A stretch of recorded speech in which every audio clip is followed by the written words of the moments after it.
franchising of two important communications companies now, two, CenturyLink being the first in the door in any nearby time, Frontier being the most current right now.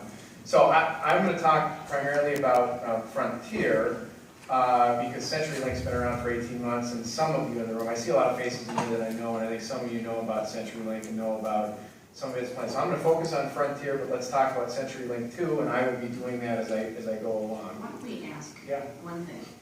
For those, who in the room has completed a franchise with CenturyLink? Lots of CenturyLink people. Okay. Anybody who's still in negotiations? Okay. Right. Anybody who hasn't started negotiations? Okay, that's good to know. And actually, Marty, it's a comment that's coming in Marty Dell from the city of Burnsville. We can be personal like this right here.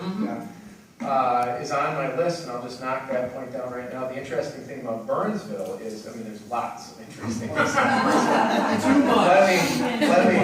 Let me retract that. One of the interesting things about Burnsville, but in this context, the interesting thing is that Burnsville, as lots of folks just raised their hands, served by the incumbent company Comcast.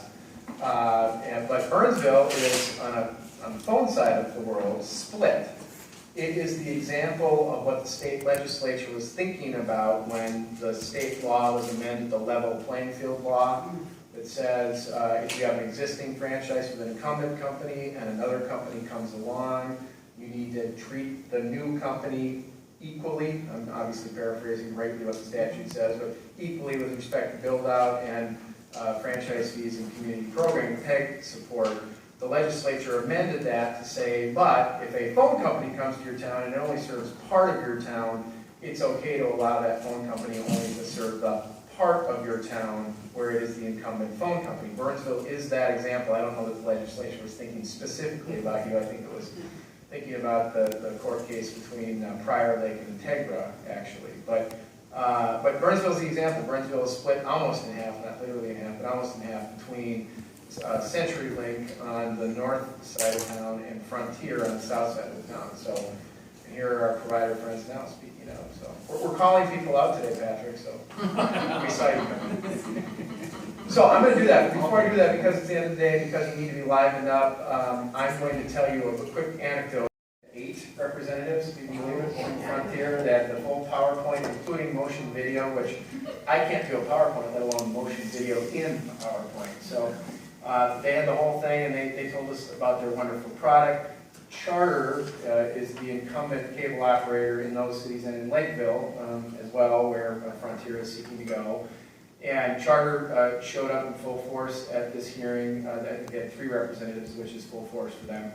And they did what they would be expected to do. They made their legal arguments about why the city shouldn't or can't issue a franchise to Frontier, and this went along. I was there on behalf of the Cable Commission, and I brought my 8-year-old son to the public hearing. And the reason is because I'm a real amateur when it comes to parenting.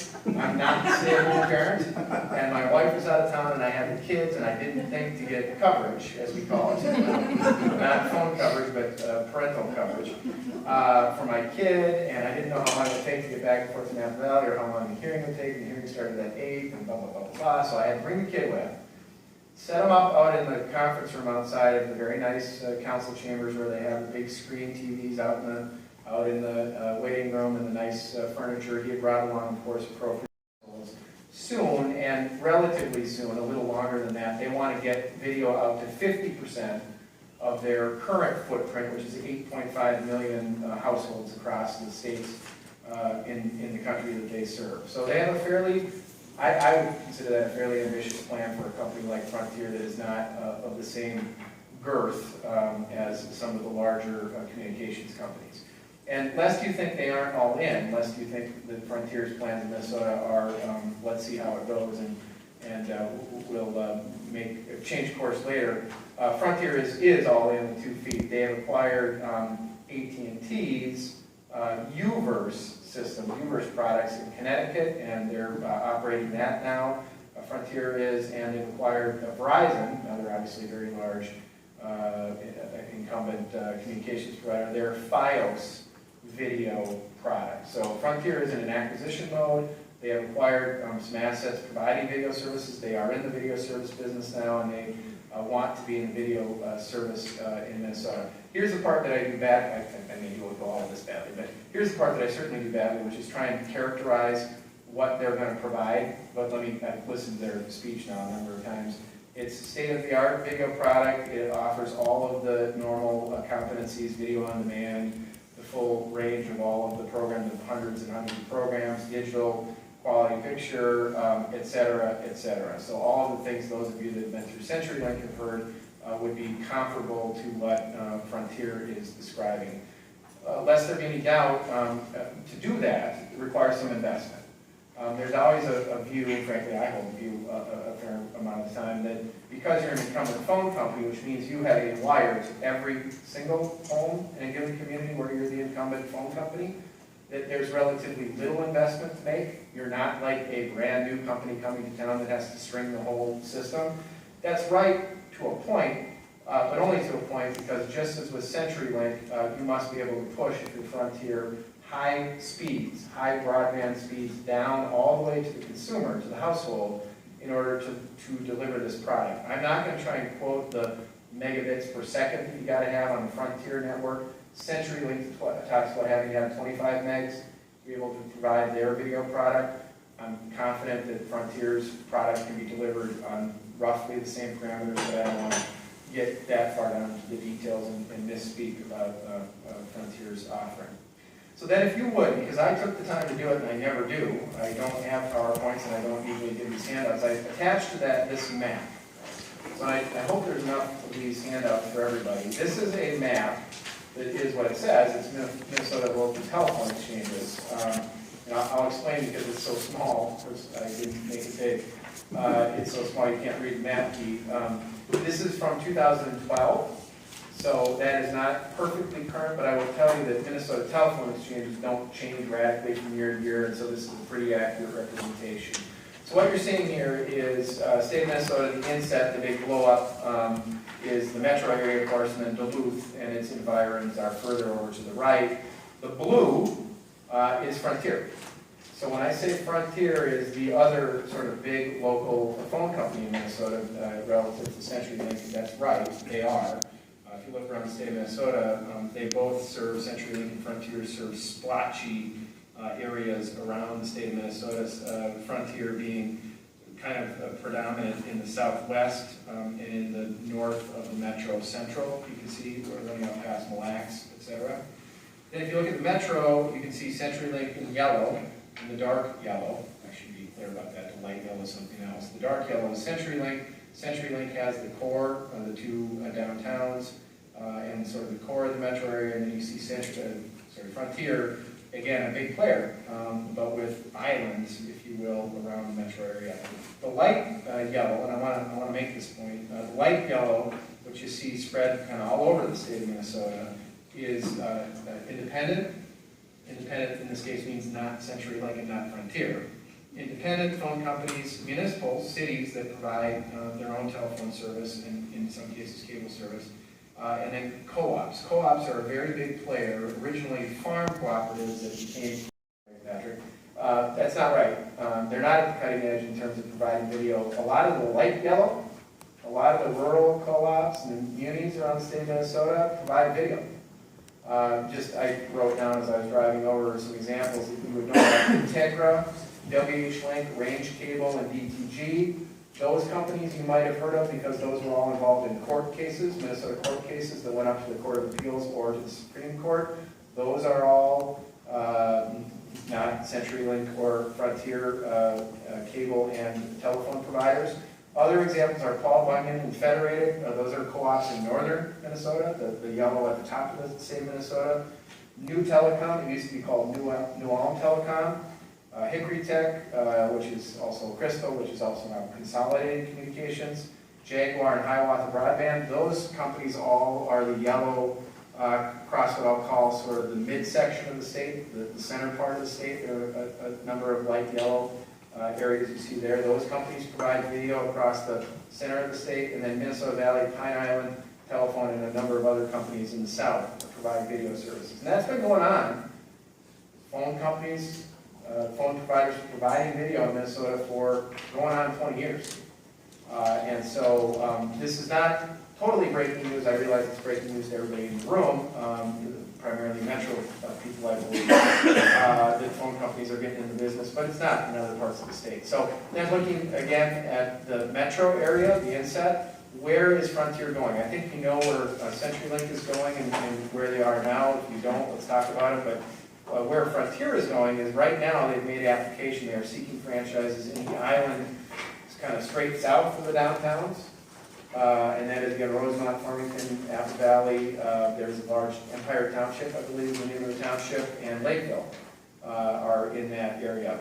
Here's breaking news. Truly, it's a hot topic. So breaking news. Frontier has now reached out to the island to the west of the downtowns. The Blue Island out there would include the cities of Delano, Mound. I wrote it down here somewhere. I think Excelsior is included in the Blue Island over there to the west. Waconia, etc. You get the picture of some western suburbs. So Frontier's play here is not just the island to the south that some of us working on those projects would know about. They are going to expand and they are ready to go into other areas. I think one of the other areas, again I'm talking out of school, but if you look at the kind of the corridor that follows, if you know where it is, 55 or 52 to the south out of the metro through Goodhue County, that is all in blue. It's all Frontier area. That area I think has been upgraded too to some extent, some distance down, and so that may be primed as well for Frontier to be showing up looking for video franchises. So that's what's going on. That's why we're talking about this. Is hot. Frontier is coming to the market. So what I wanted to do, I'm not going to get to 2 through 5. But let's talk about it if folks in the room want to talk about it. I wanted to talk about the issues related to competitive franchising of Frontier that are of most importance, and they are just the same issues that you will have known about or heard about if you've been involved in CenturyLink. That's the lettered things, A through F. So first of all, FCC orders. This is how you do this without sounding like a lawyer. When you're a lawyer, you can't do it, so you sound like a lawyer. The FCC franchising orders issue is central to both CenturyLink's plans in Minnesota and now Frontier's plans in Minnesota. And here's the short version of that. As I bet everybody in the room knows, Minnesota state law requires that level playing field that I talked about. It also requires a 5-year build-out, substantial completion of a network-provided video service within 5 years. And state law requires a bunch of other things like insurance, indemnification, providing some form of security if you screw up and breach the franchise. All that's set up in state law. All of it is implemented then by us, by local authorities, through competitive franchises. And what happened, what the FCC orders relates to, 2007 is the first of a series of orders. The FCC decided that they would interpret what that language, unreasonable denial or unreasonable refusal to grant competitive, what that language in the statute means. And they issued an order explaining what an unreasonable refusal to grant a competitive franchise might look like. And they said a number of things that a lot of you are familiar with, one of which was cities that try to impose level playing field obligations, cities, local franchising authorities, that is unreasonable. It is unreasonable to expect a new competitor to match the old incumbent with respect to level playing field issues promptly, immediately, on day one. The FCC also said, though, that state requirements, state-imposed requirements, are not invalid, are not unreasonable. The record is what they really said. The record wasn't sufficient to conclude that state level playing field and similar obligations were unreasonable, and so they left those alone. So the FCC franchising order issue is that both CenturyLink and now Frontier have made the argument in their applications to cities that the FCC orders, although they preserve state laws, should be understood to preempt Minnesota's state law on level playing field because cities have to implement it. I realize that's lawyerese, but that is the argument, and it's made over the course of a lot of pages, a number of pages in CenturyLink's applications and now in Frontier's applications. And I guess what's interesting, and where I was going with all this is, what's really interesting about that is it's almost verbatim the same argument. The reason that it is almost verbatim the same argument is there's a lot of cross-pollinizing between the companies. I'd stop there, but there's a lot of very, very similar language in the applications, and that same argument is made both by CenturyLink and Frontier. Number two area where there's a great deal of similarities, service area. Everybody again in the room that raised their hands understand that service area is kind of the issue, the crux of the potential legal issue, if there is one, with the advent of video competition from CenturyLink and now Frontier. CenturyLink's proposal to a lot of the cities in this room was that they wanted to have a market success-based model for serving their cities. And what that turned out to mean was they would commit to providing initially 15% of the households in your communities with video service. And they would then build out further, expand that video service further as the take rate within the areas that they served was sufficient. And sufficient meant 27.5% of the folks able to get the service from them took it. So that was the market-based success model that CenturyLink proposed to your communities. They backed that proposal up with maps that showed in your communities that they would serve on day one more than that, likely. I think in every case that's true, but I don't know every case, so I can't say that. But certainly the cases that I'm familiar with, they showed maps that showed significantly more than 15% of the community getting service. Frontier's approach is exactly the same.